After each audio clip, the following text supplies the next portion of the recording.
start that recording. And I will also share my screen with you so you can see our presentation. There we go. Feel free to use the chat box at any time during this presentation to ask questions, or also if we have any technical difficulties, let us know so that you're not missing anything. These virtual roundtables sort of started, I've been consulting over the past 5 years, but Curio 412 was only established recently.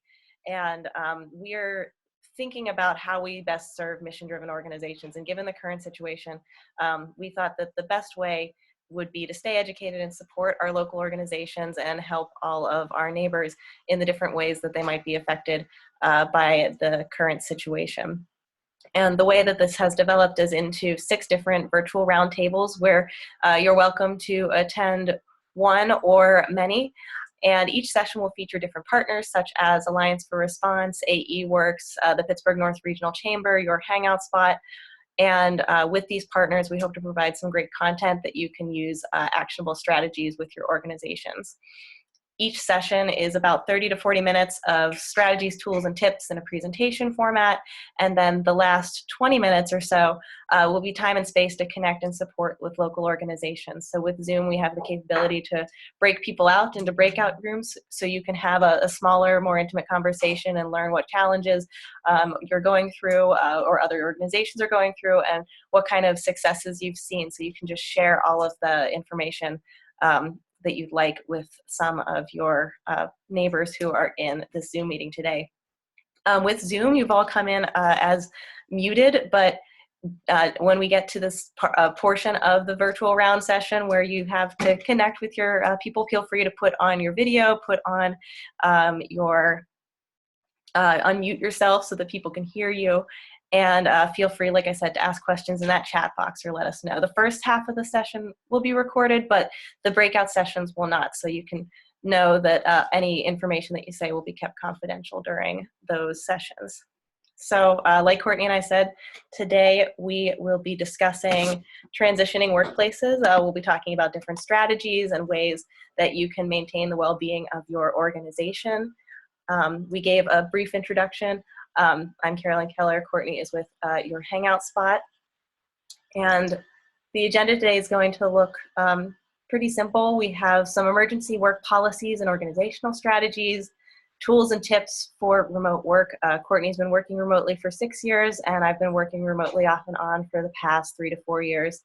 And we'll also discuss ways to maintain morale and keep connected. These sessions, at least for this week, we have this session, which is transitioning workplaces. And then on Thursday at 1, we also have a session on emergency management best practices. And both of those sessions focus internally on organizations, but we'll discuss a little bit about external relations as well. And some future sessions will focus more on that outward patron-facing side of your organization. So with that, I'm going to start us off with talking a little bit about emergency organizational policies. These are flexible policies from the U.S. Chamber of Commerce.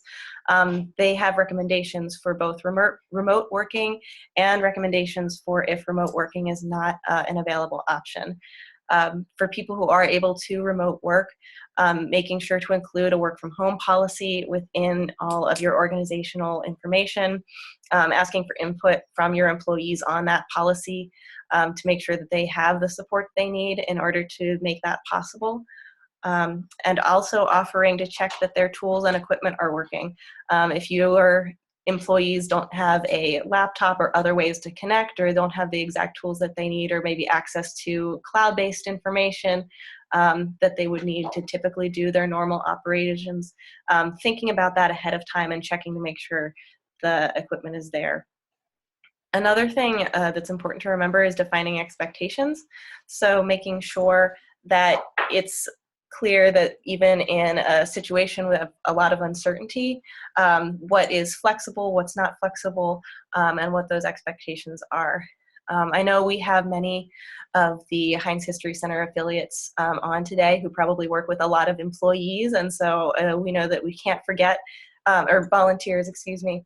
And we know that we can't forget about those non-employees or the people who are volunteers who are probably doing a lot with your small cultural organizations. I work with one group who is a small historical organization, and it is all volunteer run, and so we're making sure to keep those volunteers in the loop with what's going on, whether that's working from home or that's coming up with alternative solutions.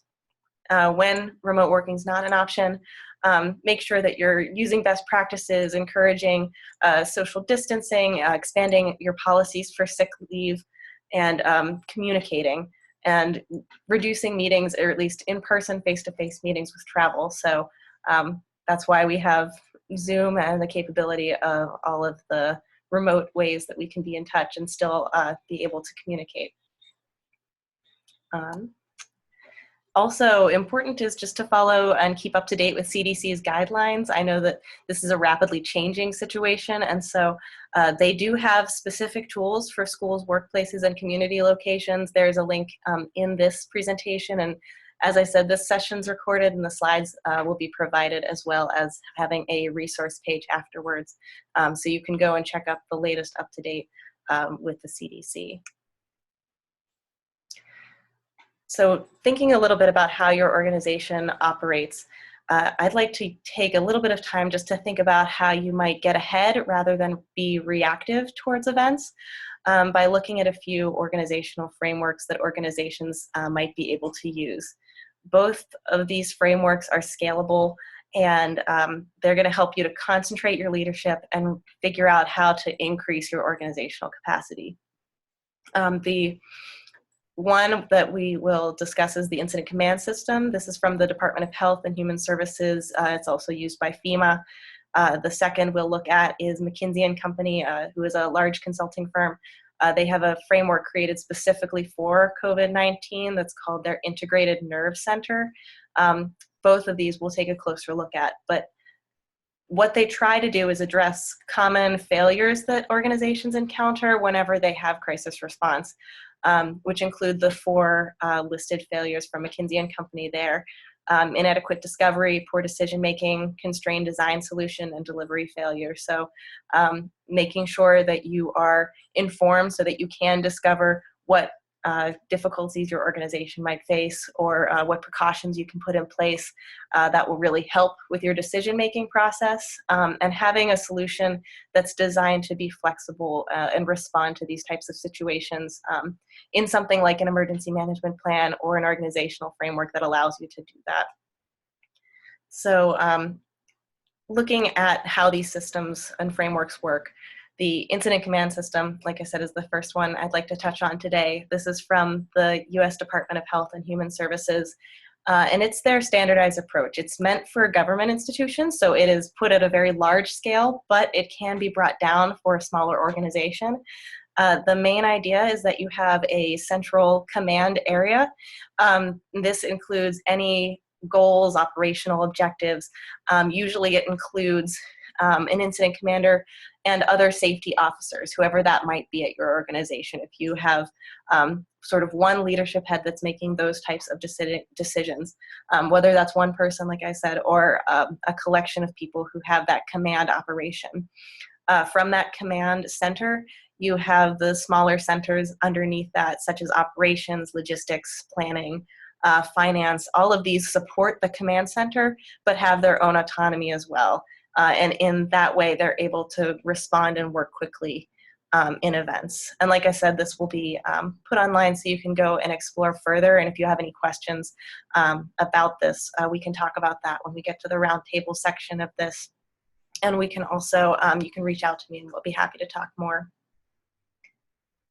The second organizational framework I wanted to touch on today was McKinsey & Company's Integrated Nerve Center. This, very similar to the Incident Command System, is organized around teams responsible for different types of work streams. So there's a central area that is the command center, or the nerve center, as they call it here. This includes a project coordinator, senior control, and then also in their model, they have an epidemiological expert. I don't think you need to have a medical expert necessarily if you're scaling this for a smaller organization, but having someone who's keeping up to date on, say, the CDC guidelines, or Allegheny County has a lot of great resources if you want to think locally too about the specific impacts about what's going on. So at least you have someone who knows what's going on in your local community. From that nerve center, you have things like supply chain stabilization, financial stress testing, workforce protection, or your HR area, and customer engagement. With some smaller organizations, you're probably have one person that wears many hats. These don't have to be separate people, but just knowing that you have a structure for keeping all of these different operations going in a streamlined way will really help to allow teams to work through bottlenecks and keep their response to things fast. And so both of these frameworks are just different ways to approach how to respond in an event. It might not be the best way that your organization will operate on a regular basis, but is a great way to think about how you're going to respond in an emergency. And in an emergency, you're going to need to think of the different strategies that you might want to use. So for organizations and small businesses, shifting your strategy to online, keeping employees working or keeping volunteers engaged by using digital tools and social media, communicating well with your patrons, whether that's people who visit a cultural organization or it's customers that are purchasing a product. Everyone's going through this together, so being transparent about what your organization is going through and the services that you're offering to maybe help mitigate what people are going through in this crisis is a really great way to get your patrons to empathize with your brand. Also planning for the long term. 27% of businesses expect moderate to high impact on their revenue, and another 30 expect the virus to have moderate to high impact on supply chains. So if you are, we don't know how long this will last. At least we know now that we're going to be extending things till the end of April. So speak to your suppliers, investors, partners, local officials. Find the people who will have answers just to connect and implement safeguards that are going to help to mitigate some of the impacts of what's happening right now. So that being said, all of us are probably doing a lot of work from home as we're trying to figure out our online strategies. And I'm going to turn it over to Courtney to talk a little bit about the challenges that she's had working remotely and some of the tips that she can share for what's worked well to keep productive. Thanks. So just to show the hands are in the chat. Who is used to working from home all the time? Or, okay, so Harriet's used to all remote. Who's kind of like 50-50, maybe a little bit of work from home policy? Who's like, I am in the office every single day and this is a new world for me? And we got a 50-50, mostly never work from home. Okay, so a lot of you are in this new reality, right? Of being stuck inside your house, right? With your husband, your wife, or kids. So it's a brand new environment, right? And there are challenges with it, right? Like you're used to being face-to-face with people, except Harriet and I, we don't like to see people, right? We like to be in our house. I'm an introvert. So working from home is fantastic for me. For extroverts, it's a big challenge because they draw their energy from the people around them. And so this is a whole new world for them.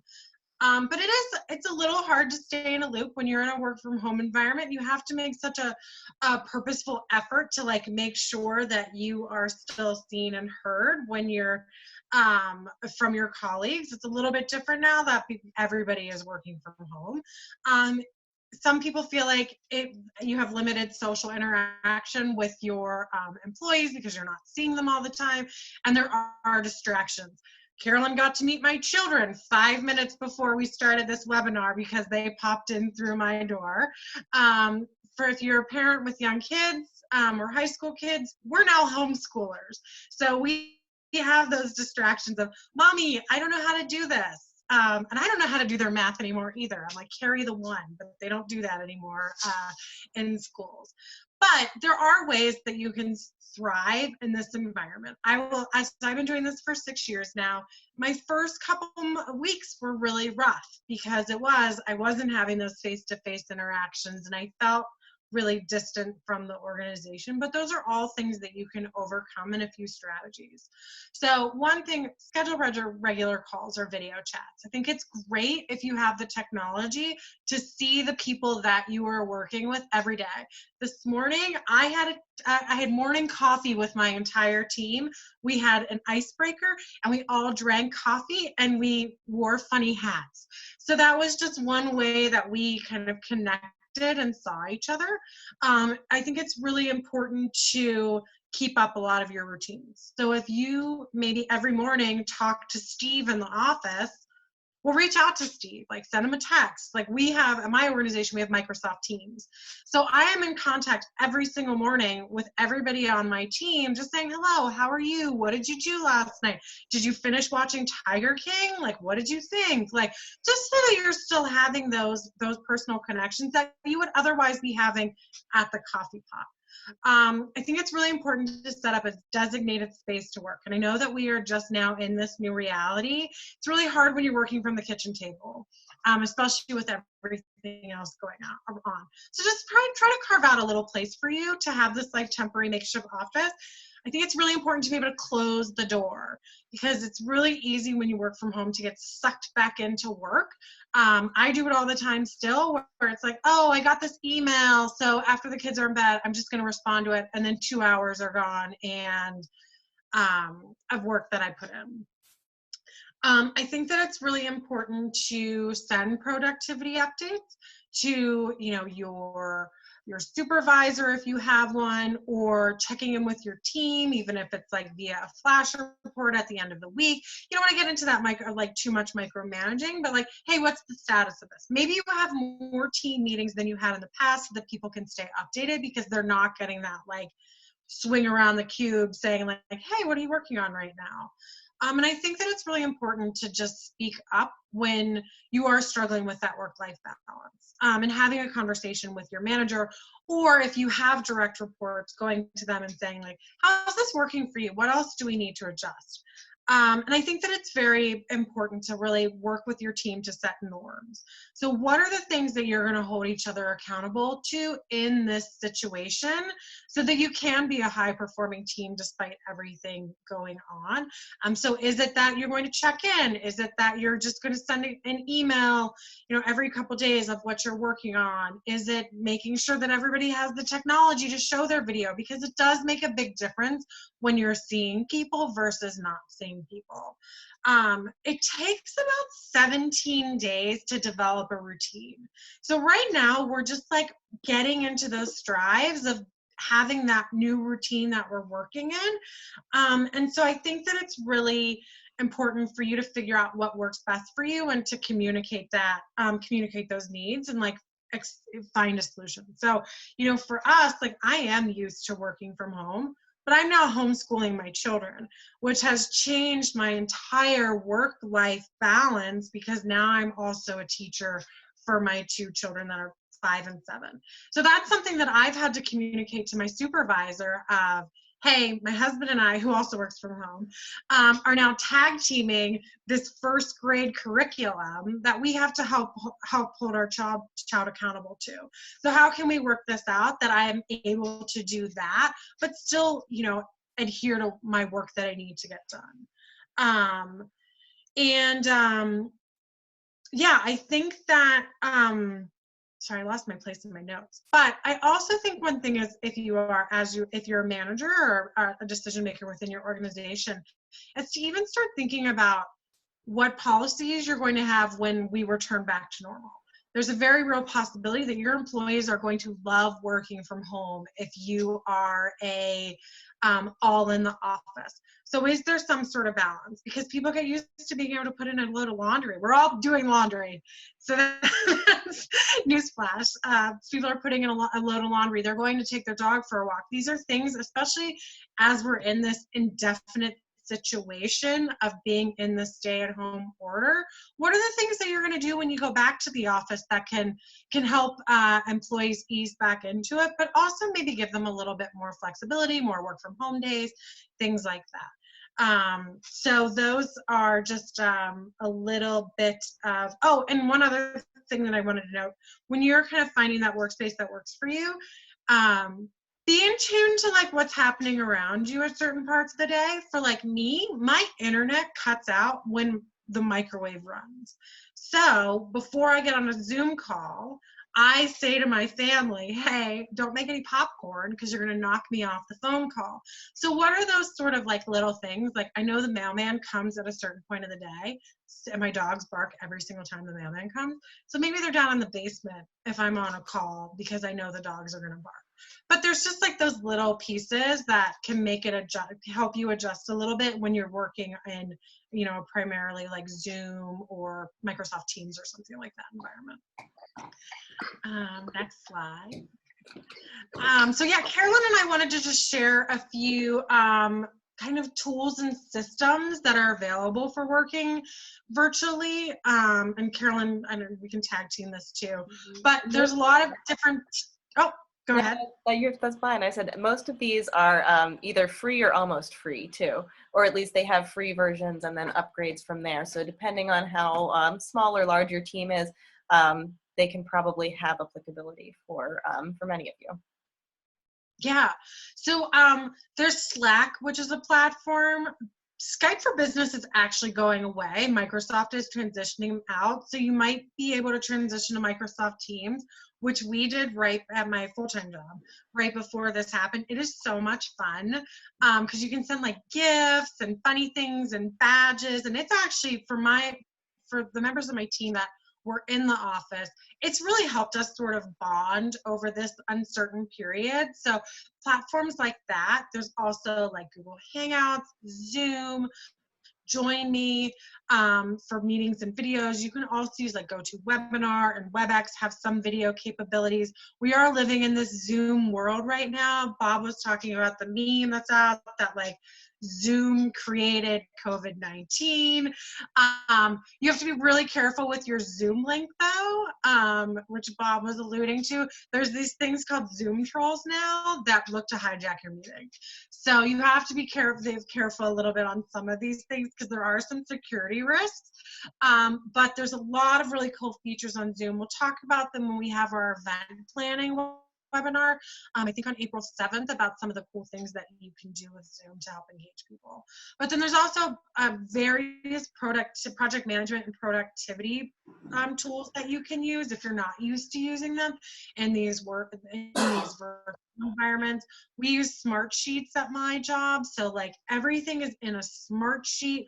We all have access to it. I can just go in and update, like, oh, I sent this off to communications. I've sent this off to copy edit, so that you can just know, my supervisor knows where all of my tasks are because she can just look at the smart sheet and update it.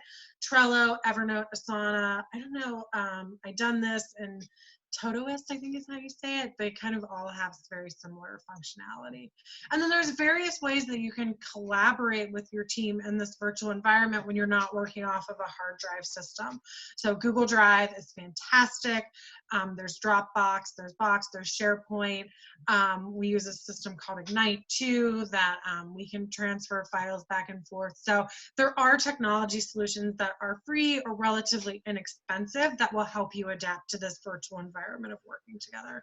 And I think that as you're working on all these, again, norms are really important as you transition to this virtual environment. So like even, you know, on Microsoft Teams, like there's, you know, maybe I work for a private or another organization that used Slack, and there was some pretty inappropriate stuff that was posted to Slack. So we had to go in and like initiate some norms so that people knew like, hey, we don't need to know that about you right now.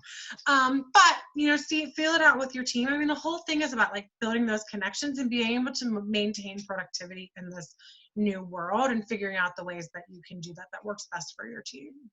Yeah, and one of the great things about some of the cloud collaboration and storage tools like Google Drive or SharePoint, is that you can invite people. So for this webinar, Google Drive was able to give us Google Slides, and Courtney and I were able to collaborate in real time and edit at the same time to sort of put things together. You can put notes so that you know what's going on, or if you have a question, you can ask it in that virtual setting too.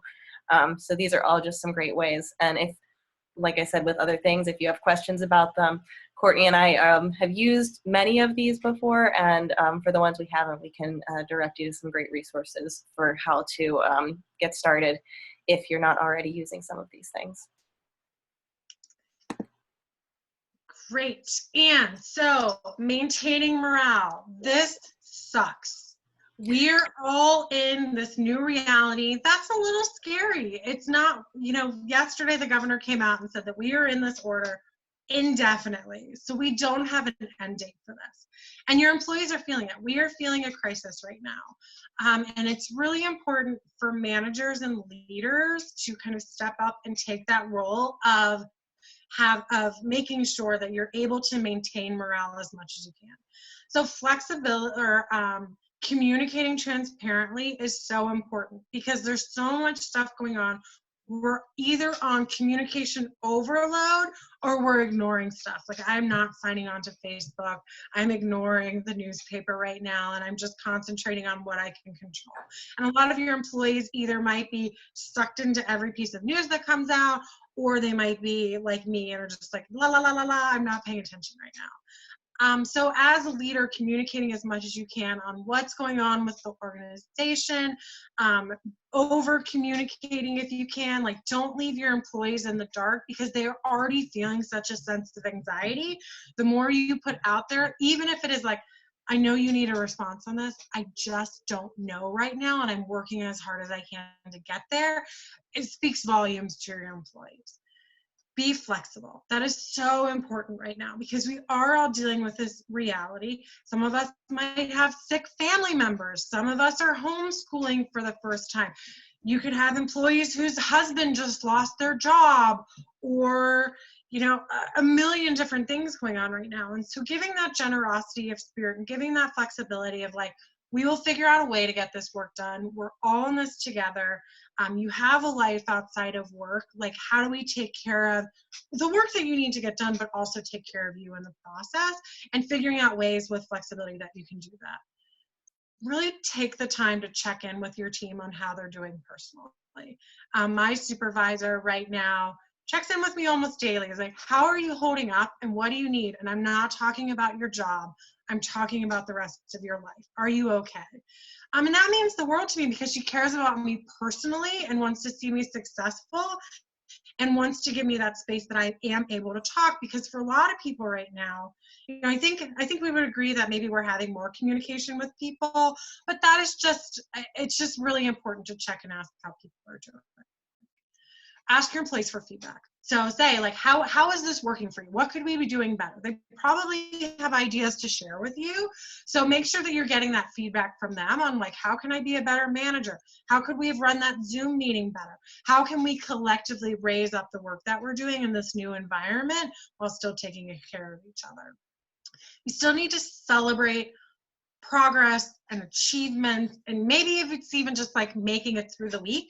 And so I think like on like some systems that you might have in place, like on Microsoft Teams, there's like these fun little badges that my team has gotten really accustomed to sending to each other. And it's just like one of them is like a unicorn with rainbows. It makes me feel really good when somebody says I'm awesome right now. So like, what are those like little things that you can do so that you can celebrate the work that's still being done and the achievements that your team's making despite everything kind of else going out in the world? And make sure that you're engaging with your employees. So, you know, as I mentioned, I had a virtual coffee this morning with my entire team. We have instituted every Friday at 4:30, we have a virtual happy hour, and we have a theme to every happy hour. So the first one, you know, was the first week. We'd all been wearing our pajamas or yoga pants every day. So we said, come to this happy hour ridiculously overdressed. So I wore a sequin cocktail dress. My boss wore a tuxedo. Like, we just all kind of took that effort to dress up and have fun and laugh, which really brought a nice capstone to the end of the week. I think that also in this time, the demeanor of the leader or the manager is really important. So we had I work for a government consultant down in Bethesda, Maryland. And so we had this all company town hall. And, we've all been working from home for 2 weeks now. So we just showed up in our sweatshirts, right? Like, it's just, this is what we're wearing to work right now. And our CEO showed up in a suit and tie. And for us, that was like, whoa, like now I felt bad that I was wearing a sweatshirt that was 20 years old and I hadn't showered.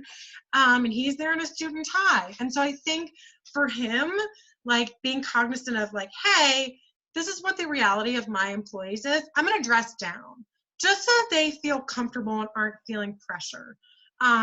For him, I'm really roasting him right here, so let's hope that he doesn't Google this. But like another thing that he did that kind of gave us all like a pause was the leadership team was putting pressure on him, like, oh, share a personal story, just to put like the employees at ease.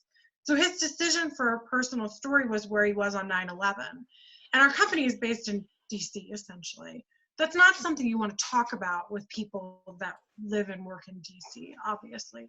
And so for all of us, it was like, you're wearing a suit, you're talking about 9/11, people are crying, we're uncomfortable, this is not making me feel good as an employee right now.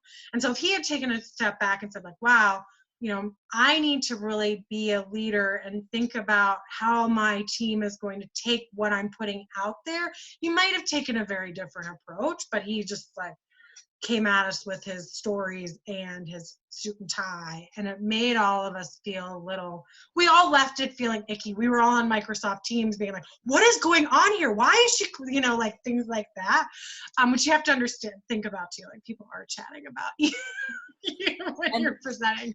And on the opposite too, I have been talking to a few friends who have had their HR directors and CEOs reach out to them personally to just say, hey, how's everything going? What's they doing the personal check-in with people. And I think that there's a few approaches, but thinking about the impact that approach is going to make on the people that you work with, whether they're your employees or partners or collaborators, understanding that everyone's going through something different, but we're all in this together. Yeah. All right, one last slide for me. So I think that this really speaks to that, like understanding your team. We are all processing this crisis very differently. So I'm an ISTJ. So if you're familiar with the Myers-Briggs personality test, there's 16 personality types. I am an ISTJ on the Myers-Briggs.